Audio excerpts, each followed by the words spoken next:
I love the educators. I love the educators. I love the educators. I love the educators.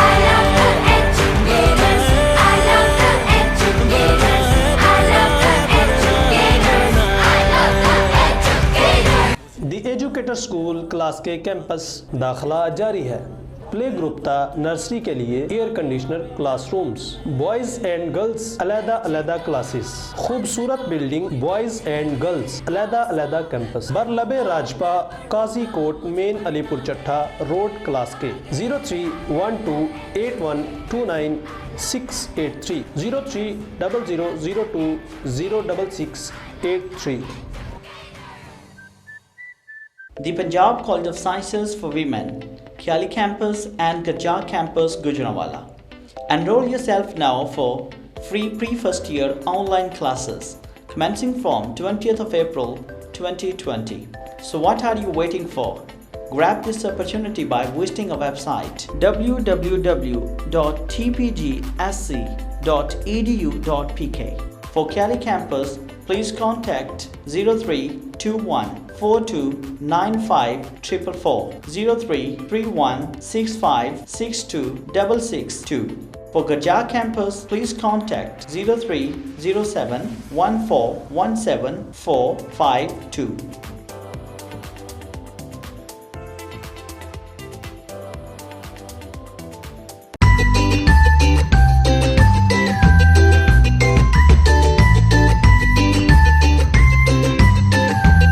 New Jinnah international school میں میرے بچے پڑھتے ہیں اور ہم لوگ بالکل سیٹسفائیڈ ہیں۔ اس میں دو چیزیں ہیں، ایک تو سر خود پڑھے لکھے ہیں اور ٹیچر ہیں، اور ان کی ذاتی دلچسپی سے یہ اسکول جو ہے وہ آج کامیاب ہے، اور ان کی کامیابی کو دیکھ کے ہم لوگوں نے یہاں پہ بچے داخل کروائے ہیں، اور 1 سال ہو گیا بچوں کو، لیکن ہم لوگ مکمل طور پہ سیٹسفائیڈ ہیں۔ نیو جناح انٹرنیشنل پبلک اسکول کلاس کے داخلہ جاری ہے۔ 100% رزلٹ دینے والا علاقہ بھر کا واحد ادارہ، خوبصورت بلڈنگ، بہترین سیکیورٹی کا انتظام، بوائز اینڈ گرلز علیحدہ کیمپس، خوش اخلاق انتظامیہ، high qualified staff, Gujranwala board سے الحاق شدہ کشادہ اور ہوادار کلاس رومز، جدید ترین کمپیوٹر لیب، جدید ترین سائنس لیب، خوبصورت لائبریری، علاقہ کا سب سے بہترین انگلش میڈیم ادارہ جپس، پوزیشن ہولڈر بچوں کے لیے خصوصی انعامات۔ نیو جناح انٹرنیشنل پبلک اسکول گربی منڈی کلاس کے 037462462462 05567052216۔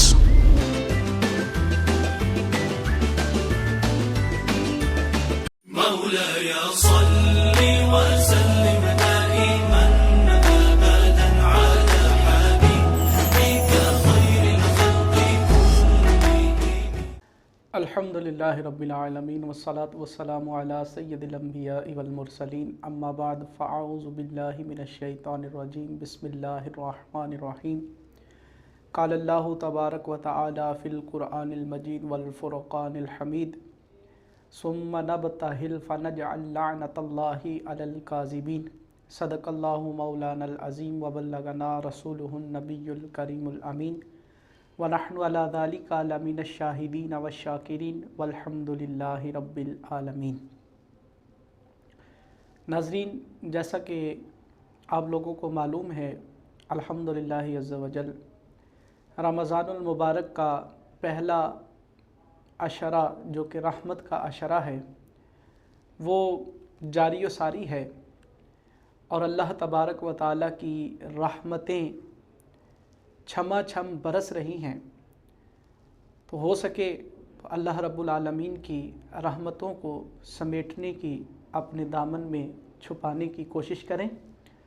تو آج کا جو میرا آپ لوگوں کے ساتھ گفتگو کا موضوع ہے وہ ہے جھوٹ کے متعلق۔ جھوٹ بولنے کی مذمت پر اللہ رب العالمین نے قرآن میں کیا ارشاد فرمایا اور میرے کریم آقا صلی اللہ علیہ وآلہ وسلم نے کیا ارشاد فرمایا، اس کے متعلق آج میں آپ لوگوں کے سامنے گفتگو کروں گا۔ تو ناظرین، اللہ رب العالمین نے پارہ 3 سورہ آل عمران آیت نمبر 61 میں ارشاد فرمایا، ثم نبتہل فنجعل لعنۃ اللہ علی الکاذبین، پھر وہ لوگ کہ جو مباہلہ کرتے ہیں اور پھر جھوٹ بولتے ہیں، اللہ تبارک و تعالی ان پر لعنت بھیجتا ہے۔ تو ناظرین، جھوٹ کے متعلق چونکہ گفتگو چل رہی ہے تو پہلے میں یہ ضروری سمجھتا ہوں کہ جھوٹ کی تعریف کر دی جائے کہ جھوٹ کہتے کسے ہیں۔ جھوٹ کے متعلق فقہا نے یہ تعریف کی ہے، فرماتے ہیں کہ حقیقت کے خلاف کسی چیز کی خبر دینا یہ جھوٹ کہلاتا ہے۔ مثال کے طور پر ہمارا یہ کہنا کہ کل ہم تمہارے پاس آئیں گے اور دل میں ارادہ نہیں ہے جانے کا، تو حقیقت تو یہ ہے کہ ہم نے نہیں جانا، لیکن ہم اس کو کہہ رہے ہیں کہ کل آئیں گے، تو یہ جھوٹ کے اندر شامل ہے۔ اسی طرح ہمیں اس بات کا علم ہے کہ فلاں شخص نہیں آیا، لیکن کسی کے پوچھنے پر ہم اسے یہ کہیں کہ فلاں شخص وہاں موجود ہے اور آیا ہوا ہے، یہ بھی جھوٹ ہو جائے گا۔ یعنی جو چیز حقیقت کے خلاف ہے اس کی خبر دینا یہ جھوٹ کہلاتا ہے۔ اور بندہ گناہ گار کب ہوتا ہے جھوٹ بولنے کا؟ اس وقت انسان گناہ گار ہوتا ہے جب جان بوجھ کر جھوٹ بولے، یعنی اسے اس بات کا پتہ بھی ہے کہ حقیقت حال اس کے خلاف ہے جو میں خبر دے رہا ہوں، تو جان بوجھ کر حقیقت کے خلاف خبر دے تو اس وقت شرع کا حکم اس پر لازم ہو جائے گا کہ وہ جھوٹ بول کر گناہ کبیرہ کا مرتکب ہو جاتا ہے۔ تو اللہ رب العالمین نے اس جھوٹ کی مذمت کے اندر قرآن مجید برہان رشید کے اندر 4 آیات کا نزول فرمایا۔ پہلی آیت میں اللہ رب العالمین پارہ 24 سورہ مومن آیت نمبر 28 میں ارشاد فرماتا ہے، ان اللہ لا یہدی من ہوا مسرف کذاب، ترجمہ کنز الایمان، بے شک اللہ راہ نہیں دیتا اسے جو حد سے بڑھنے والا اور جھوٹ بولنے والا ہو۔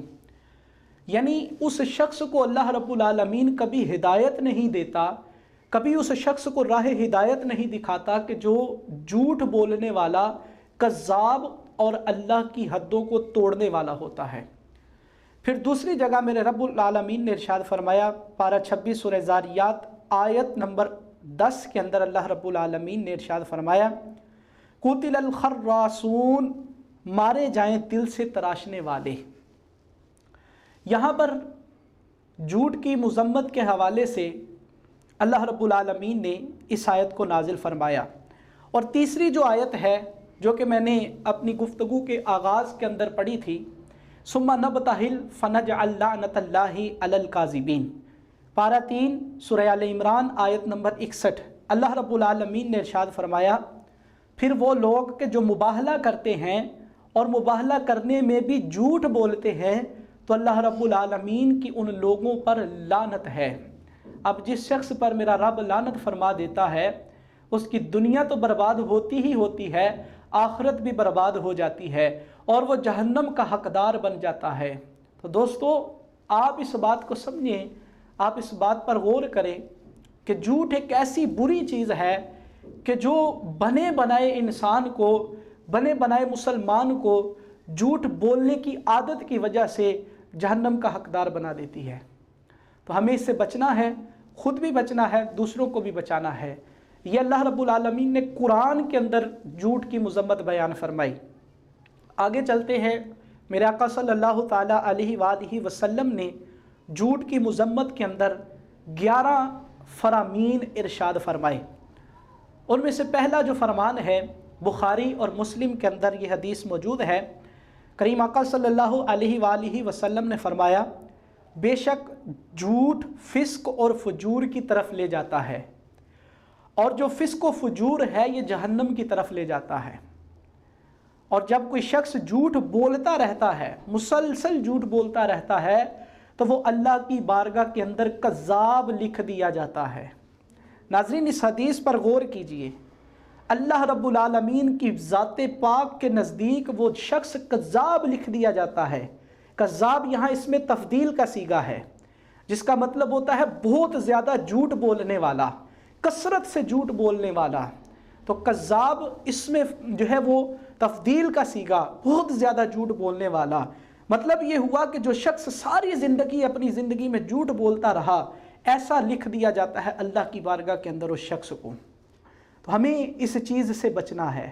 ایسی بری یہ چیز ہے کہ اللہ رب العالمین کے پیارے محبوب صلی اللہ علیہ وآلہ وسلم نے اس حدیث کو ارشاد فرمایا، اور امام بخاری نے اس حدیث کو اور امام مسلم نے اس حدیث کو اپنی کتاب کے اندر نقل کیا ہے۔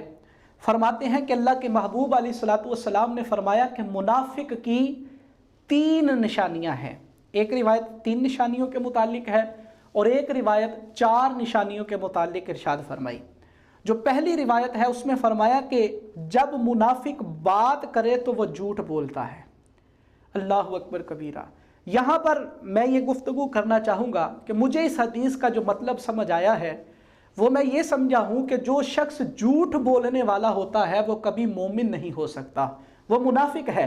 یہ میں نہیں کہہ رہا، میرے آقا صلی اللہ علیہ وسلم نے ارشاد فرمایا منافق کی 3 نشانیوں میں سے پہلی نشانی یہ ہے کہ جب وہ بات کرتا ہے تو جھوٹ بولتا ہے۔ پھر دوسری نشانی فرمایا جب وہ وعدہ کرتا ہے تو وعدہ خلافی کرتا ہے، اور تیسری جو نشانی میرے آقا نے ارشاد فرمائی وہ یہ ہے کہ جب وہ اس کے پاس امانت رکھی جاتی ہے تو وہ امانت میں خیانت کر دیتا ہے۔ اور جو دوسری روایت کے اندر چوتھی نشانی بیان کی گئی ہے وہ یہ ہے کہ جب وہ شخص بات کرتا ہے تو گالی گلوچ کرتا ہے۔ تو ناظرین اتنی بری چیز ہے یہ جھوٹ کہ جو جھوٹ بولتا ہے اس کے لیے میرے آقا نے پکی مہر لگا دی کہ وہ مومن ہو ہی نہیں سکتا، منافق ہے۔ اور ایک روایت کے اندر تو ملتا ہے کہ میرے آقا صلی اللہ علیہ وآلہ وسلم سے ایک صحابی نے عرض کی، یا رسول اللہ کیا مومن جو ہے وہ زنا کر سکتا ہے؟ میرے آقا نے فرمایا ہاں غلطی سے کر سکتا ہے۔ پھر فرمایا کیا چوری کر سکتا ہے؟ فرمایا ہاں غلطی سے کر سکتا ہے۔ اسی طرح صحابی نے بہت سارے گناہوں کے متعلق پوچھا، میرے آقا نے فرمایا ہاں غلطی سے کر سکتا ہے۔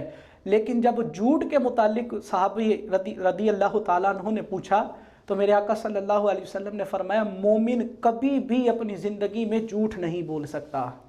تو یہاں پر مومن کی نشانی کو بیان کیا کہ مومن کون ہے؟ مومن وہ ہے جو حق اور سچ بات کرتا ہے، کبھی جھوٹ نہیں بولتا۔ تو ناظرین ہمیں پکا اور سچا مومن بننا ہے، حضور کا عاشق بننا ہے، حضور کا امتی بننا ہے۔ تو حضور کے فرامین کو اپنے اوپر لازم کرنا ہوگا، لاگو کرنا ہوگا، اپنانا ہوگا، تاکہ ہم صحیح معنوں کے اندر حضور کے امتی بن سکے۔ تو اللہ رب العالمین کی بارگاہ میں دعا ہے جو سنا یاد رکھ کر عمل کرنے دوسروں تک پہنچانے کی توفیق عطا فرمائے۔ وآخر دعوانا ان الحمدللہ رب العالمین۔ مولاي صل وسلم دائما